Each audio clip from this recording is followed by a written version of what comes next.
Greetings.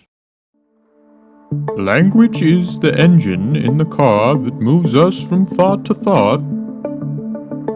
Together. No. Wind it back. Let's try that again. The language I happen to be speaking to you in right now is one of many, about 7,000 to be exact, and to those of you who are still confused as to which language that is at this point,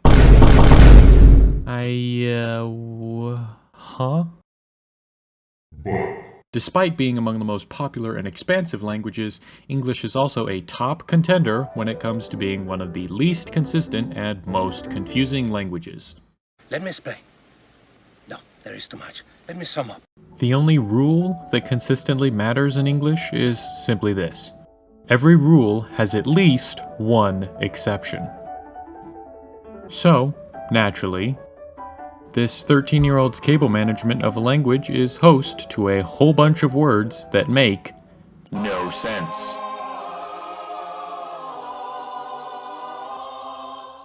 That said, I believe I may have found the worst one. Enemy spotted. The word Now, you may be confused again at this point because everyone already knows what underwhelming means. See Exhibit A. An amoeba exits a movie theater and says, "That was underwhelming."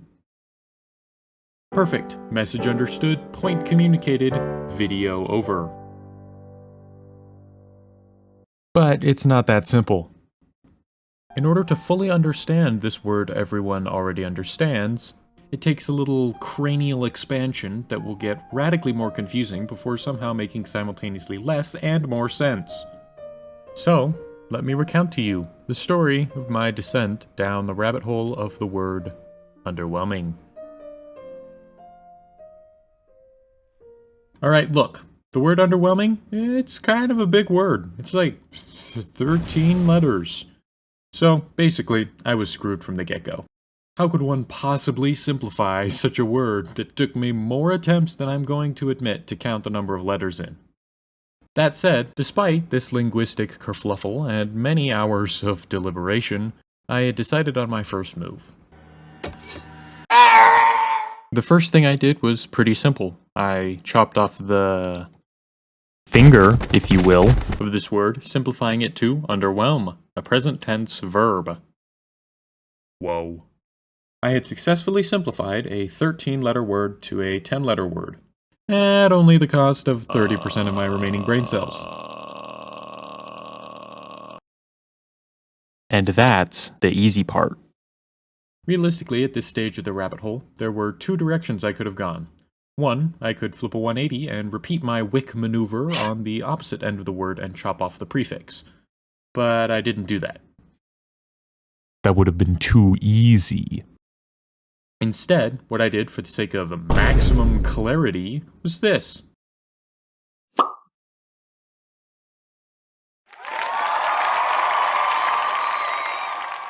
Similarly to underwhelm, I don't need to explain to you what overwhelm means. It's just the opposite of underwhelm, right? Sometimes foreshadowing is relatively obvious. One would imagine, yes. And for any and all intents and purposes of normal people talking how normal people talk, you would be exactly right. But if you too are searching for the deepest truths hidden in this word, I promise you it will continue to get more confusing. Once again, for maximum clarity, what's important for us to understand is that there's a spectrum here. See Exhibit B. There's underwhelming over here and overwhelming over there, with a range of supposed whelmedness somewhere in between. Okay, now we're getting somewhere.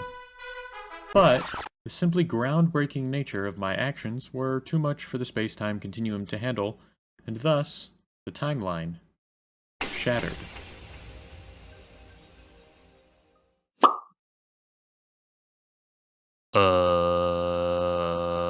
Guess it was time for option 1.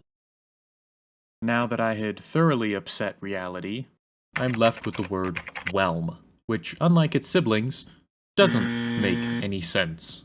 But By the power of context, I foolishly assumed that I could figure out what it meant in a sentence.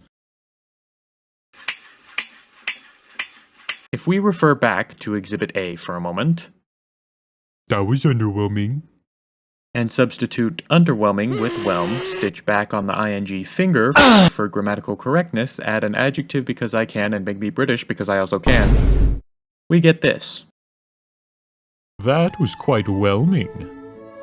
Not exactly the most helpful sentence in explaining what the word actually frickin' means. It's just a word, man. It's just a word. It's just a word. Hey, look at me. It's just a word. Say it with me. It's just a word. However, I wasn't screwed just yet, because I had the majestic, the omnipotent, the glorious Exhibit B.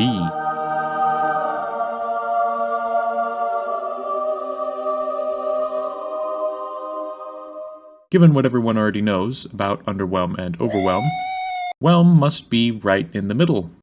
So by that logic, whelm must just mean meh. Nothing overwhelming, but not particularly underwhelming either, and colloquially, you, once again, would be exactly right. That is, if anyone ever actually used whelm in, like, an actual conversation. Which, of course, no one ever has. At this point, things were looking pretty grim.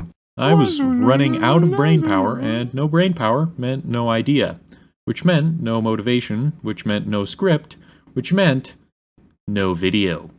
Quite the paradox for one seeking to create such a video. Anyway, moving on. So I found myself back at square 3 or something, I don't know.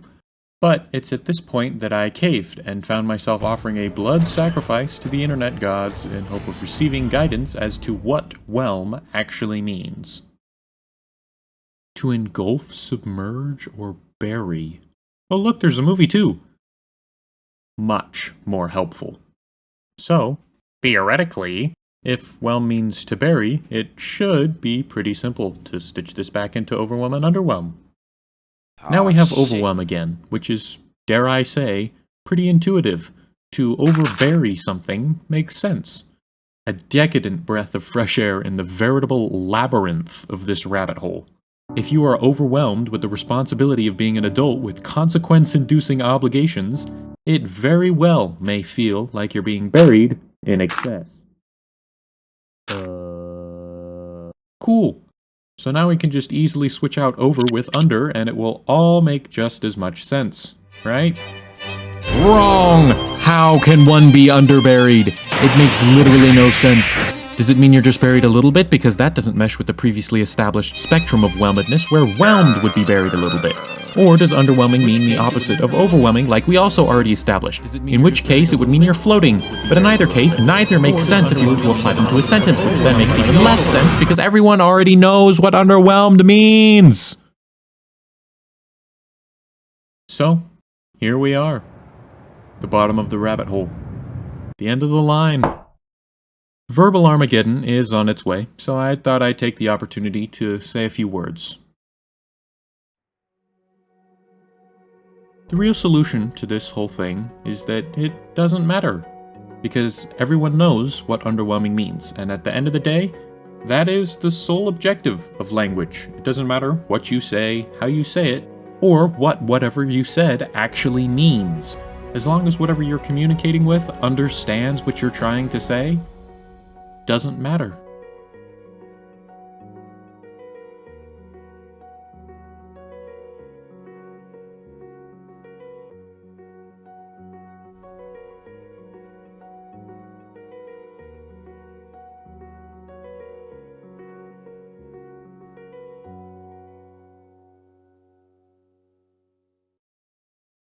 Please subscribe if you enjoyed. I have a ton of other ideas like this.